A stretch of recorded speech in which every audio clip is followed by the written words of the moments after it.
ஹரி ஓம். Next gen astro சேனலில் அனைவருக்கும் வணக்கத்துடன். ஆனி மாத பலன்கள். எதுக்காக இந்த ராசி பலன் பார்க்கணும்? இது எல்லாருக்கும் ஒரு கேள்வி. இந்த ராசி பலன் பார்க்கறதுனால என்ன நடக்க போகுது? ஒவ்வொருத்தர் ஒவ்வொரு மாதிரி சொல்கிறாங்க ராசி பலன்கள். சார் இதெல்லாம் பார்க்கலாமா வேணாமா சார்? எப்பயுமே நீங்கள் பலன்கள் பார்க்குறது உங்களுக்கு பிறந்த கால ஜாதகப்படி தான் பலன்கள் அமையும். இப்படி பார்க்குறதுக்கு பேர் கோச்சார பலன்கள்னு பேர். கோச்சார பலன்கள்னால் என்ன அப்படின்னு கேட்டால், கோல் சாரம். இன்றைக்கி கிரகம் எப்படி இருக்குது, ஒவ்வொருத்தருக்கும் பார்த்திங்கன்னா நம்ம பிறந்தபோது ஒரு டிரான்சிட் இருந்திருக்கும், அதுதான் அவங்களுடைய ஜாதகமாக அமையும். இப்போ எப்படின்னு கேட்டிங்கன்னா, இன்றைக்கி ஒரு குழந்தை பிறக்குது, அதுதான் அந்த குழந்தைக்கு ஜாதகம்.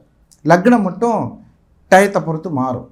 இப்போ ஆனி மாதத்தில் பிறக்கிறவங்களுக்கு காலையில் 6 மணிலேருந்து 8 மணிக்குள்ளே பிறந்தால் மிதுன லக்னமாக பிறக்கிறதுக்கு வாய்ப்பு இருக்குது. இந்த மாதிரி ஒரு ஜாதகத்தில் லக்னாதிபதி எப்பயுமே கெடக்கூடாது. ஒரு லக்னாதிபதி கெடுறதுன்னா அப்புறம் அந்த ஜாதகம் சரியில்லாமல் போயிடும். இதுதான் ரொம்ப ரொம்ப முக்கியம். இப்போ நம்ம சொல்ல போகிற ஜோசியம் ராசி பலன்கள் சுகர்நாடி முறையில். சுகர்நாடிங்கிறது என்ன அப்படின்னு கேட்டால், சுகர்ம முனிவர் அப்படின்னு சொல்லக்கூடிய ஒரு அற்புதமான மகரிஷி நம்மளுடைய ராசி பலன்கள், கிரகசாரங்கள், திருமண சம்பந்தப்பட்ட விஷயங்கள் இதெல்லாம் எழுதி வச்சுருக்கார். அந்த சுகர் பிரம்ம ரிஷி என்று சொல்லக்கூடிய சுகர் பிரம்மர்னு பேர். அந்த பிரம்மருடைய அனுகிரகத்துப்படி இந்த ராசி பலன்கள் சொல்லப்படுது. இப்போது நிறைய பேருக்கு என்ன டவுட் இருக்குன்னு கேட்டிங்கன்னா, ஏன் ஜாதகப்படி நிறைய பேர் சொல்கிறாங்க ஆனால் நடக்க மாட்டேங்குதுன்னு ஒரு கவலை இருக்கும். அதுக்கு தான் பிறந்த கால ஜாதகத்தை பார்க்கணும். பிறந்த கால ஜாதகம் என்பது என்ன அப்படின்னு கேட்டால், நீங்கள் பிறக்கும் போது, இப்போ ஒரு உதாரணமாக ஒரு டேட் ஆஃப் பர்த் வச்சுக்கோம், 22/7/1989 88 ஏதோ ஒன்று, இந்த டேட்டில் ஒரு டைமில் பிறந்திருப்போம். அந்த ஜாதகப்படியான கணிப்புகளை நீங்கள் கரெக்டாக பார்க்கணும். என்ன தசாபத்தி, என்ன நட்சத்திரத்தில் பிறந்திருக்காங்க, என்ன யோகத்தில் பிறந்திருக்காங்க, என்ன திதியில் பிறந்திருக்காங்க, என்ன கரணத்தில் பிறந்திருக்காங்க. இதைத்தான் பஞ்சாங்கம் அப்படின்னு சொல்லக்கூடிய 5 விதமான யோகமாக சொல்லுவாங்க. பஞ்சாங்கம்னா என்னென்னு உங்களுக்கு தெரியும். கிழமை, என்ன கிழமையில் பிறந்தாங்க. கிழமையில் பிறக்கிறதெல்லாம் முக்கியமாக சார்? கண்டிப்பாக முக்கியம். கிழமநாதன் கிடக்கூடாது. நீங்கள் எந்த ஜாதகத்தை எடுத்து பார்த்தாலும் நீங்கள் எந்த கிழமையில் பிறந்தீங்களோ அந்த கிழமைநாதன் கிடக்கூடாது. சரி, கிழமைக்கு அப்புறம் என்ன? நட்சத்திரம் தெரியும், எல்லாருக்கும் தெரிஞ்ச விஷயம் நட்சத்திரம். திதியும் தெரியும். யோகம் 27 நாம யோகங்கள் இருக்குது. என்னென்ன நாம யோகம்? விஸ்கம்பம், பிரீத்தி, இந்த மாதிரி நிறைய நாம யோகங்கள் இருக்குது. இந்த மாதிரி 27 நாம யோகங்கள் இருக்குது. ஒவ்வொரு நட்சத்திரத்திற்கும் ஒரு நாம யோகம். எப்படி நட்சத்திரம் அஸ்வினியில் ஆரம்பிக்குதோ அது மாதிரி நாம யோகங்கள் பூசத்தில் ஆரம்பிக்கும்.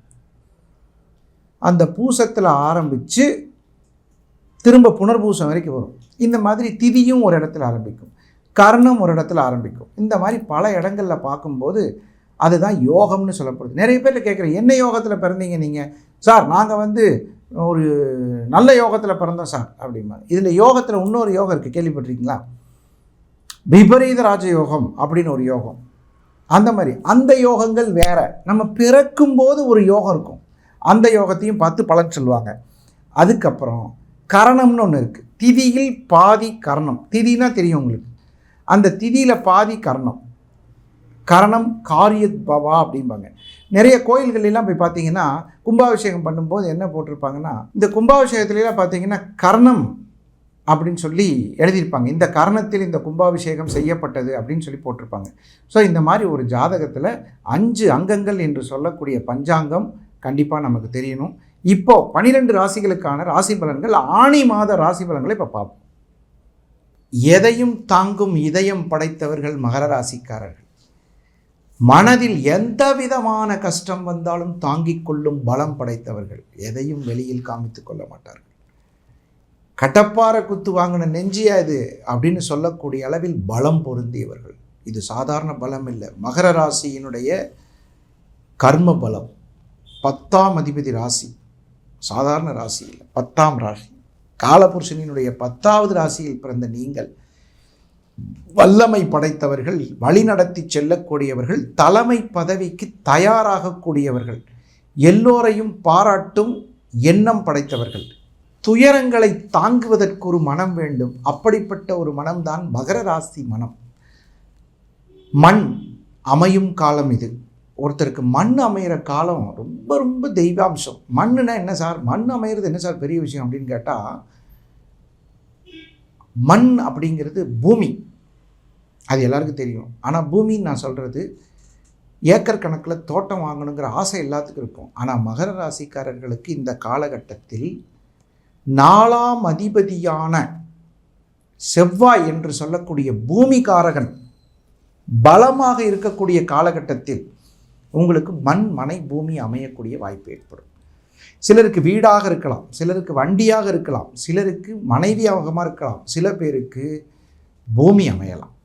அந்த பூமி அமையிறதுக்கான யோகம். சில பேருக்கு கோயில் பக்கத்தில் பூமி அமையும். அதுக்கெல்லாம் பிராப்தம் பண்ணியிருக்கணும். எங்கள் வீட்டு பக்கத்தில் தான் சார் கருப்பராயன் கோயில், எங்கள் தோட்டத்து பக்கத்தில் கருப்பராயன் கோயில் சார், எங்கள் தோட்டத்திலே கருப்பராயன் கோயில் சார், பக்கத்தில் மாகாளியம்மன் கோயில் சார் அப்படிலாம் சொல்லுவாங்க. அந்த மாதிரி அமையிறதுக்கு ஒரு யோகம் இருக்கும். மகர ராசிக்காரர்கள் பெரும்பாலும் காவல் தெய்வங்களை வணங்கிக் கொள்வது சிறப்பு. காவல் தெய்வங்கள்னா என்ன அப்படின்னு பார்க்கும்போது, முனீஸ்வரர், கருப்பணசாமி, எல்லை கருப்பணசாமி, சங்கிலி கருப்பணசாமி, சந்தன கருப்பு சாமி என்று சொல்லக்கூடிய 18ஆம் படி கருப்பு, இப்படியெல்லாம் சொல்லக்கூடிய கருப்பணசாமி வணங்கிக் கொள்வதும், ஐயனாரப்பனை வணங்கிக் கொள்வதும், முனீஸ்வர சுவாமியை வணங்கிக் கொள்வதும் உங்களுக்கு மேலும் வலு சேர்க்கும். அது மட்டும் இல்லாமல் இந்த மகர ராசியில் பிறந்தவர்கள் அடிக்கடி ஏதாவது ஒரு கோயிலுக்கு அன்னதானம் செய்வார்கள். அன்னதானம் என்று சொல்லக்கூடிய மிகப்பெரிய ஒரு தானத்தில் சிறந்தது அன்னதானம். இந்த அன்னதானத்தால் இவர்களுக்கு உடல் ஆரோக்கியமும் மன ஆரோக்கியமும், தடைபட்ட திருமணங்கள், 2வது திருமணத்தில் ஒரு பெரிய வருத்தங்கள், இவையெல்லாம் இருந்தால் சரியாகக்கூடிய ஒரு சூழ்நிலையை கிரகநிலை ஏற்படுத்தும் என்ற தகவல் உங்களுக்கு மிகச் சிறப்பாக இருக்கும்.